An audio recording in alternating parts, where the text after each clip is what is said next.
You're Ciara in Ciara. Ciara in Spanish. Yes, yeah. When I said yo sé. Who taught you Spanish? Well, I learned Spanish. Yo aprendo español cuando yo fue en COVID. Durante COVID. No, got it. Okay. Yo fue muy embarazada con mi niño Win. Y yo practico español cada día con mi niño futuro profesora.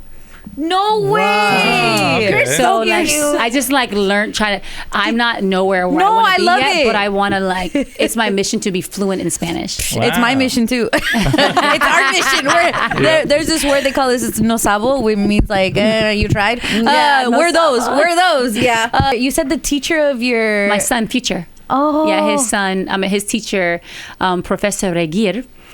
She would teach me every day on the computer, and like I was like, I'm obsessed with like Latino culture in general. Like I said, I'm Mexican. Yeah, you dressed up as Selena. I'm Latina before. Yeah, I did do Selena one year, but like I'm obsessed with the language, the culture, the community. Like I just love the family essence in the Latino culture, and I'm obsessed with like learning languages in general. Yeah, so that's kind of been like my jam. Spanish isn't the only language you know then. No, I can speak a few others. So I'm obsessed with like Japan as well.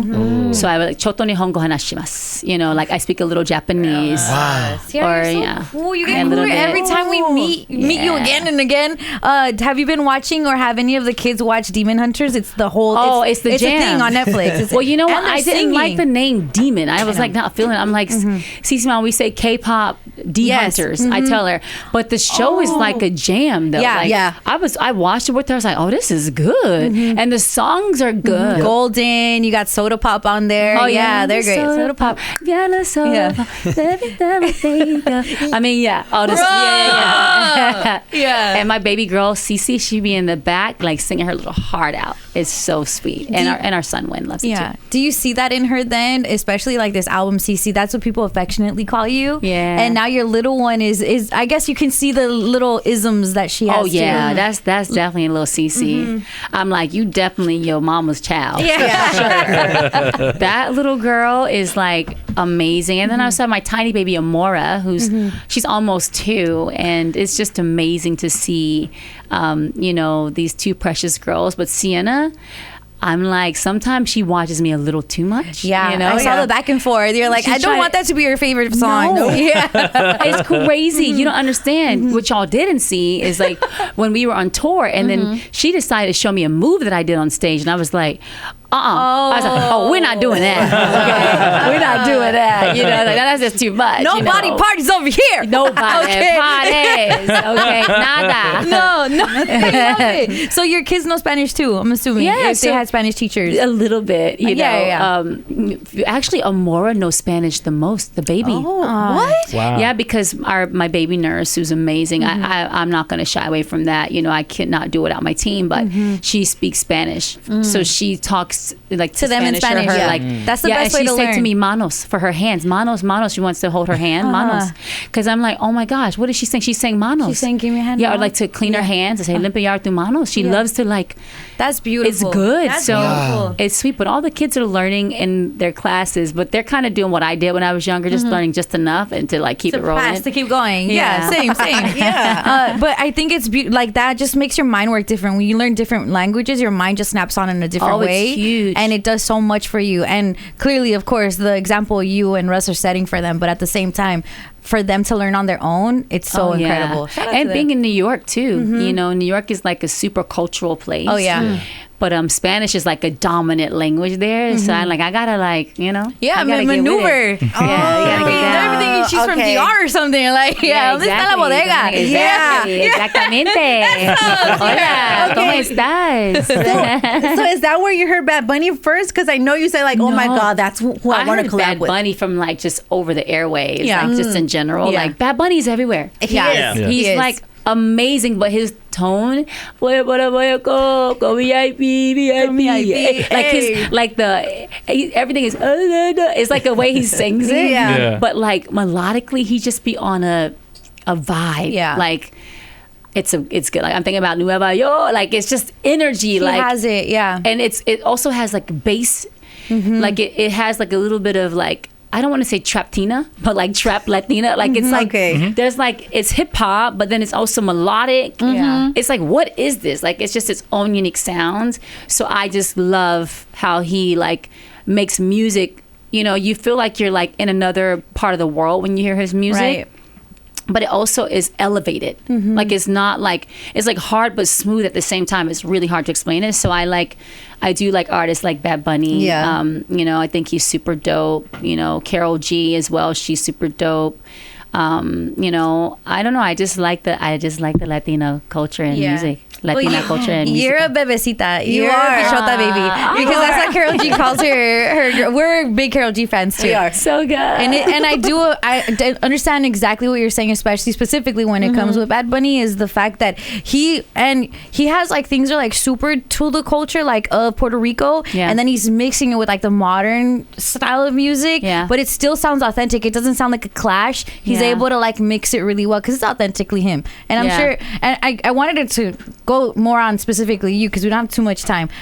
When we're talking about CC the album, and there's the record that you have with Jazzy Faye and Lotto, and you just went straight Atlanta. You know, we're talking the other day about albums going more regional, right, Vic? Whether it be Travis Scott going very, very Texan, Houston area, GNX out here, West Coast, Kendrick, Offset was talking to us about just the Atlanta sound. You clearly are a way maker. You've paved so much for the sound, the dance, the vibe, and the energy. To see you with Lotto, and of course Jazzy Faye. I guess this specific single, talk to me about that. Thank you so much for that love. Yeah, I mean, you guys know Jazzy was a big staple for me in the beginning of my career, and we just have such a special chemistry. And to, you know, one, for us to reconnect almost 18 years later, which is crazy. Does he still call you the princess? Yeah, he does. He's like, oh, 6C, you know. And then also to, you know, to have Lotto join us. And it's a whole lot of Atlanta love, ATL love.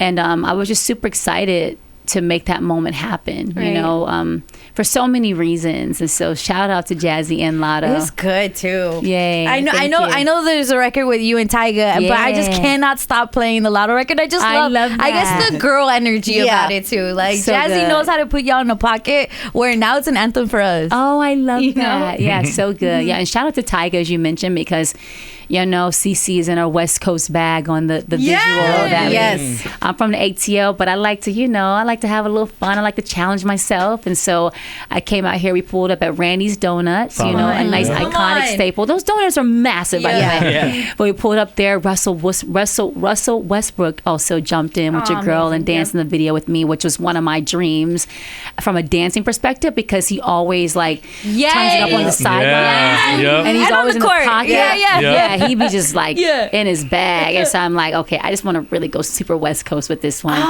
My first time also being in a car with hydraulics, I was like, okay. Switches on, low riding, you know, all that good stuff. But Tyga is amazing. He actually did like a great bit of this song live on his Twitch, which was super cool. Never done anything like that before. Streaming stuff. And, you know, he's like a brother to me, honestly. He's so cool that like just the most amazing soul. So the energy was incredible for this video, for Dance With Me. And so I'm just super excited. And I think we now passed 2 million views, which, as we know nowadays, video plays is just a whole different animal. So I feel really proud of that. And so we're rolling. You gave the visual to watch, you know, since like you still put that artistry in there. And me and Angie were talking about the shoes you wore. You brought back some classics. Those Converse stiletto heels, like you brought them back 15 years later. What made you want to bring them like in this music video? It was the perfect place to do it. Shout out to my stylist Marnie, because I've known her since then.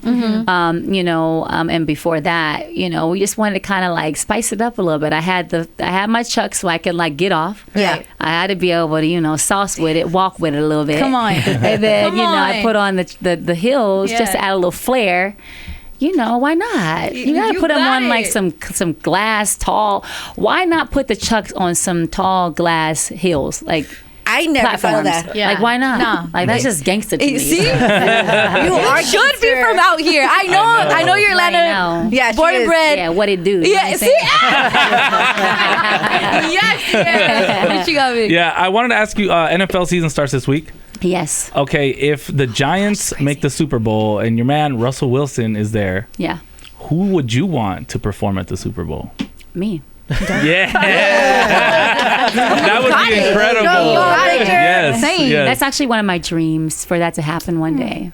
Be pretty cool. It does happen that day, I'm big sure. Yes. And it's like Big 15, it's 15 minutes, so I'm sure you even know, like, I would add this in there, and clearly leave space for the future stuff too, you know. Listen, I've already, like, I see it. The choreography, the outfits, would be incredible. the choreo, the like, use of the crowd. Let's go. All that. All that. And that's what you're meant to do. You know, Cece, you've known, and we've known that you've been such a performer. I guess and you see it, like, maybe in Sienna a little bit. When did you see it in yourself, Ciara, that it's like, oh, this is a me thing. Like, this is for me. So it's funny. I've been dancing ever since I could walk, right? And I've always loved music. But I would say, like, when I was around 10, I want to say somewhere like, but it's between 8 and like 10 or something like that. I remember watching Michael Jackson perform on, he was actually doing, it was where he jumps from the lights, Billie Jean. Ooh.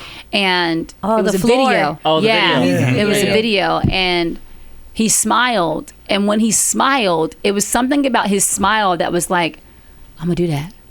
Oh, like, it's crazy. Yeah, like it just turned on for you. Like, and then I was like, I'm going to do that. Like, I just felt something different. Like, it's really trippy.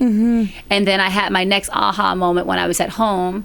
I actually ended up like, I missed, I don't know why I missed school. I was sick or something was happening. I was watching a performance on the screen, and I was like, I got goosebumps, and I was like, I'm going to do this. And then literally I started to make my goal sheet. I made a goal sheet. You wrote it out. I did 3 goals. My first goal was to get discovered. I wrote how I was going to do it. And then my second goal was, once I got discovered, I wanted to sell 3 to 4 million albums. That was my goal. Wow. Okay. And then my third goal was to have longevity. Okay. Literally 2 weeks after I wrote on the paper, someone asked me to audition for a group. Wow. Okay. And then the second goal, 3 to 4 million albums. We did 5 on the first project. That part. And then third goal, longevity. I sit here talking to you guys 21 days later. On her own label, Beauty Mark Entertainment. Yeah. Woo! That's a story. Wow. Can you write down? I know. Can you just get your paper to write down? But Beauty Mark Entertainment is such an incredible, I guess, like the wording. It just hits me.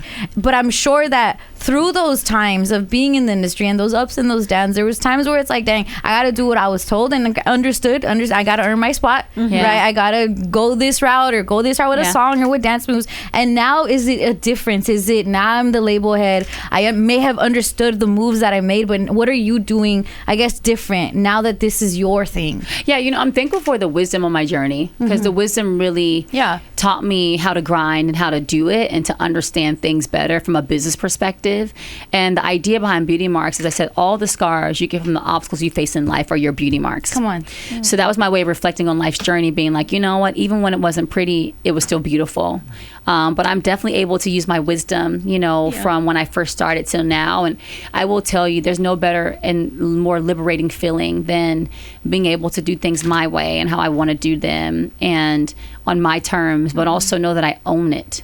Right? There's power in ownership. And so you don't understand that until you understand, like, you go through some things, and then especially just on the back end economically, that's a real factor. Right? Because you could spend your whole life like loving this thing, and to be honest, I'm like, I love something that would never love me back how I love it. Like, music isn't, the industry isn't forgiving.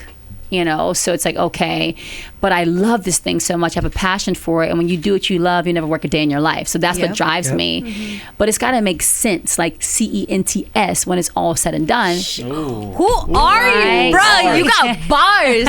CENTS and also sense. Yes, got to, right? When it's all said and done. So I just really like honed in on that understanding. And I'm like, man, like, I just prayed to God for the opportunity. And it's crazy because within one breath of having one of the worst meetings of my career with the CEO that was running the label at that time, him not seeing the vision and level up. And then fast forwarding to the next day was the beginning of a new era where I started Beauty Marks Entertainment and launched Level Up. And I just learned today that Level Up is now 3.5, so it's 3 times platinum officially, and at 3.5 in sales. And I'm like, oh my gosh, like these are numbers that I would do in majors, you know. And like, so the power of like just believing in yourself, you know, like I'm always bet on myself. Like it's never, I've always bet on myself from day one. It's just now I do it from a different perspective where I own it. And so I've always taken that risk. I'm never going to stop taking risks. I like my batting average. You know, I swing hard. I swing for the fences every time. I may not get it every time, but I like the batting average. So it's like I'm going to keep betting on myself. Right. And I'm just proud of the journey. Wow. Yeah. And I like that, like, not just does that define who you are, of like still always betting on yourself and believing even when you're told something different, but the foundation that you and Russell have, the Why Not You foundation, like just when you're talking to yourself, why not you to live out this dream or have these things, and you're just watching other people get it. I'm sure that's the basis to do all these things and help these kids in this situation. Oh yeah, I mean, listen, I've always been a big believer that you're not limited, you know, based off of circumstances of your life. Like, you're not where I come from in life doesn't determine how far I'll go. And, you know, I didn't have much growing up, but I had a big dream and a big vision. I had a why not you mentality. And the same thing for Russ. Like, you know, Russ, you know, he has defied many odds, like his height, you know, the color of his skin, you know, there's things that you don't see happen as often for people with some of the makings of him. And he defied all those odds, right? And he became a Super Bowl winning quarterback. And so we feel so blessed that we get to do life together and we get to impact together. Like, that's one thing we love doing. We love being able to provide opportunities for kids to live their dreams. You know, we just launched our second Why Not You Center in my hometown of Atlanta. And that was a dance center we put there for the kids at the Boys and Girls Club. And now we're working on 3 more centers in the tri-state area. And, you know, we're really fortunate that we get to do things like raise money for pediatric cancer. You talk about being able to be a part of saving someone's life, essentially, right? It's such a gift, you know. There was one moment where Russ convinced this kid named Milton Wright to try stem cell therapy. He was the first kid to try it, and this kid did not want to try it. He had like 12 hours left to live. Okay, Russ went in and talked to him and convinced him, you know, hey kid, like, you know, told him his story about losing his father, everything. And like, before you know it, the kid changed his mind because his mom was struggling with telling him. The kid changed his mind, got up, was like, I want to do it. Now fast forward to this kid is in the hospital telling other kids to try it. Right? So you think about like that, the power in that, like, it's such a blessing. And we're just really big on, like, you know, encouraging people to have a why not you attitude, because we still have to tap into that ourselves. We know the power of that, right? Why not you? So it's real special to us, real near and dear to our hearts. You're a life. You guys are going to I know. heaven. See, they're totally going to heaven. They're gonna have like 20,000 acres in heaven. So 100%. What they say, milk and honey. That's over. Whatever you're doing, we appreciate and we champion all day, every day. Thank you for coming by, Ciara. Thank you guys. Muchas gracias por todos. De nada. El día es muy perfecto. Contigo, or you know, together. So thank you guys so much. This was really fun. Thank you. Yes. Thank you, Ciara. I love you. Give it here. It's Karol 106.